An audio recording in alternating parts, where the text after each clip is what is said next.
Badass business owners, welcome to another episode of the Local Small Business Coach Podcast, where each episode we work on getting you to $100,000 in take-home pay. So if you're all ready to boost your profits, increase your sales, improve your processes, and develop stronger teams so you can stop living job to job, then let's dive in.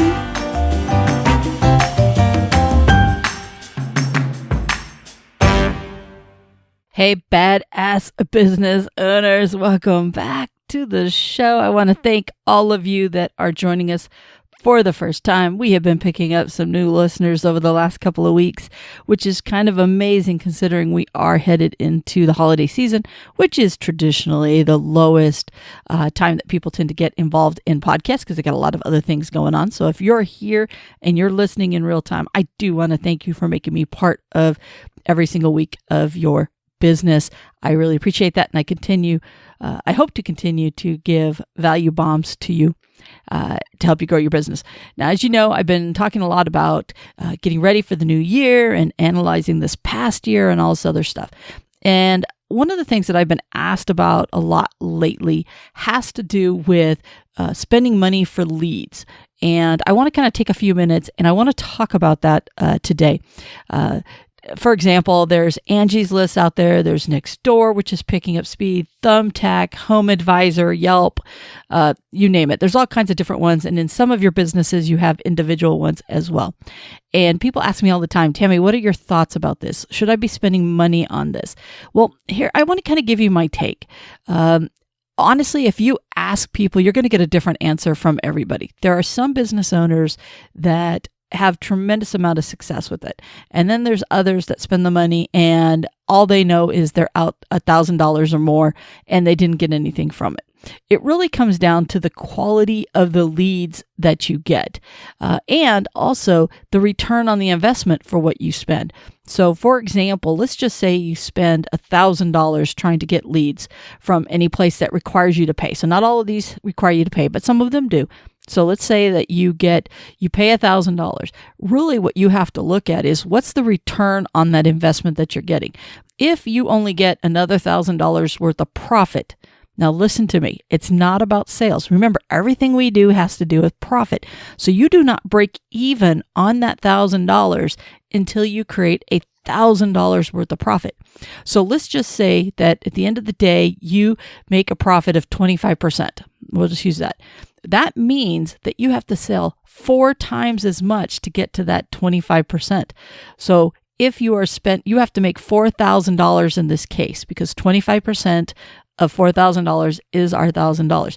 So if you spend $1,000 through the course of the year and you can get at least $4,000 worth of sales and it can still get you to that bottom line of that 25%, then you're at break even. Now, do you want to do that for a break even? No, we're doing it because we want to increase our sales to increase our profits. So you want to make sure that when you're analyzing it, you analyze the number. There's a lot of time that I sit down with people and they're like, oh yeah, I get 1 or 2 leads a month out of it, blah, blah, blah. But when we peel back the numbers, they're not even at a break even, or if they are, they're barely at a break even. And I think for that time and energy that they put into that particular website and that particular program, they probably could drive even more sales and profits. They probably can create that same $4,000 worth of sales. And instead of giving that 25% profit over to one of these companies, they can put that profit into their pocket. So I'm not saying they're all bad. I think that there are some that have tremendous amounts of value. You just want to work the numbers for that.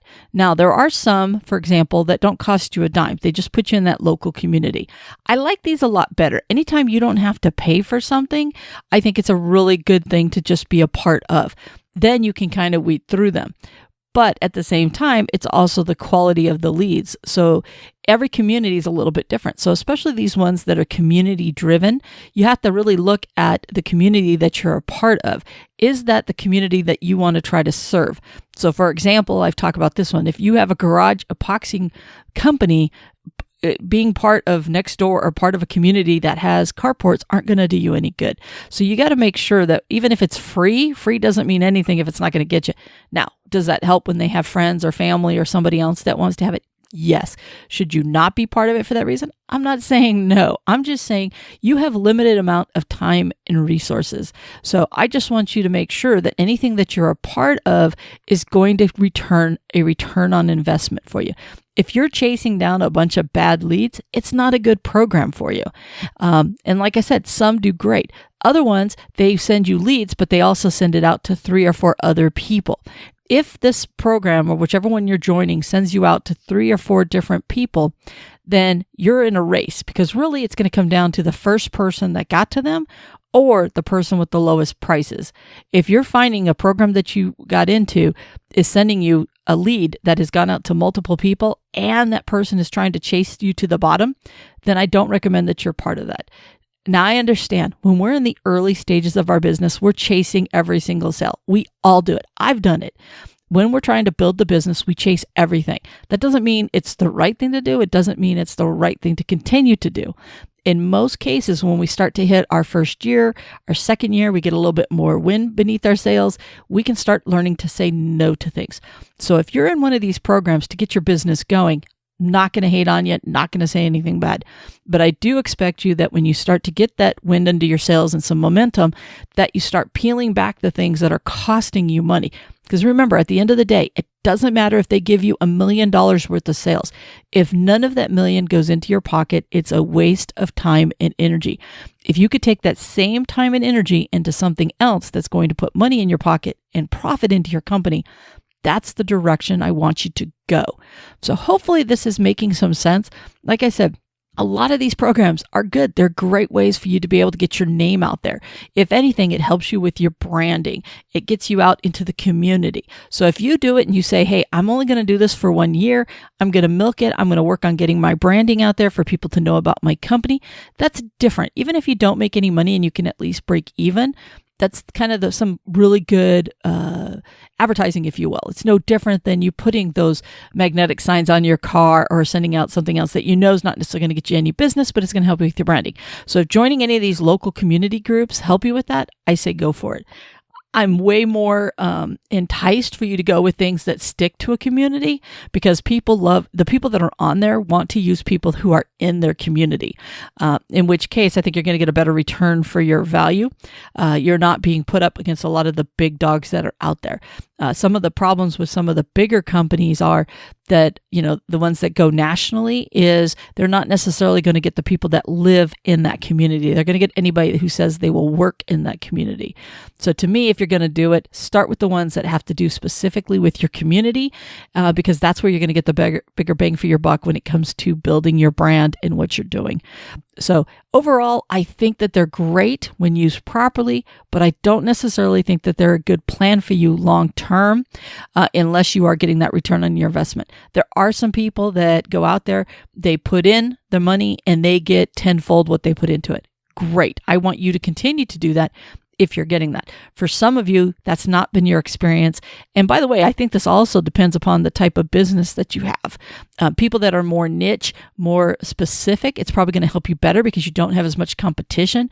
I think those of you that have a lot of competition, I think it doesn't help you as much because, like I said, they're trying to chase the lowest price, or they're trying to chase the first come, first serve is who's going to get that deal. So look at your business, talk to, a lot of you guys are in Facebook groups or other groups with other like-minded people in your same business. Ask them what they use and ask them, what's their success rate been for your particular business, but also try to peel back, how do they use it? Try to get them to talk more, because the more you can pick their brain, because for everyone who says they love it, there's going to be another 1 or 2 that says they hate it. Your goal is to figure out what are the people that hate it, why do they hate it? And then the people that love it and are having a lot of success, you want to ask them and find out, why are they having success? Well, obviously they've cracked the code and they're doing something different. And maybe they found some particular wording that works really well for their type of business, or they may tell you that, for example, they might be a handyman, but they don't advertise as a handyman per se as much as they focus on one particular area. So pick their brain, find out what they do, if they're having success, stay away from the ones that aren't, but really focus on those people. So overall, it's I think they're great for your business. I think they're better at the beginning stages of your business, but you have to compare what your return on your investment is. And your return on your investment has to do with your time, and it has to do with the financial resources that are on there.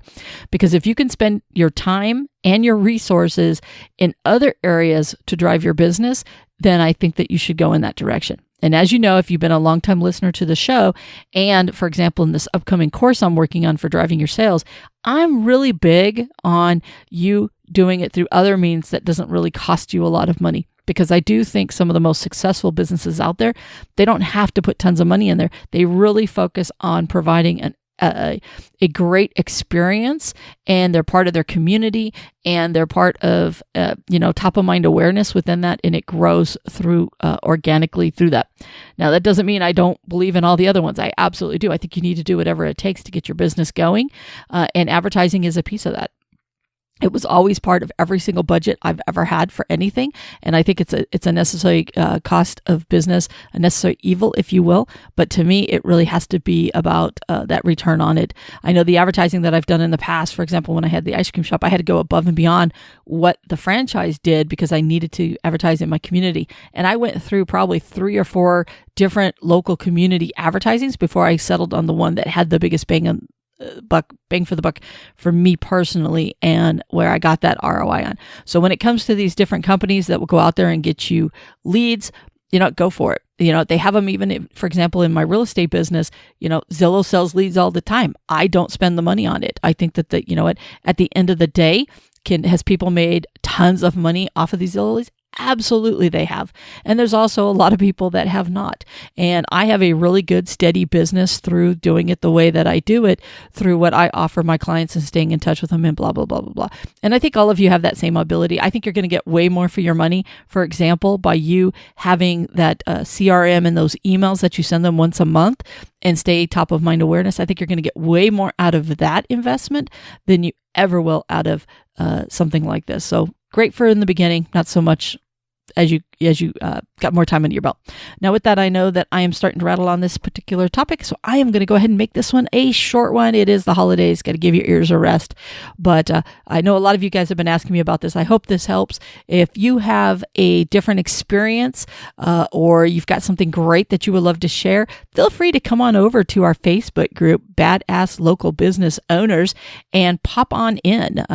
We're always looking for people to share their experiences, the good, the bad, and the ugly, to help other people. We're not in there to sell. I don't allow any kind of advertising. It's just more people bouncing ideas off of each other and being able to help each other out, because I believe that the more we help others, it helps ourselves, and what we give out comes back to us tenfold. So if you're interested, it's the Facebook group is in the show notes, but it's also Badass Local Business Owners. You can go ahead and join us over there.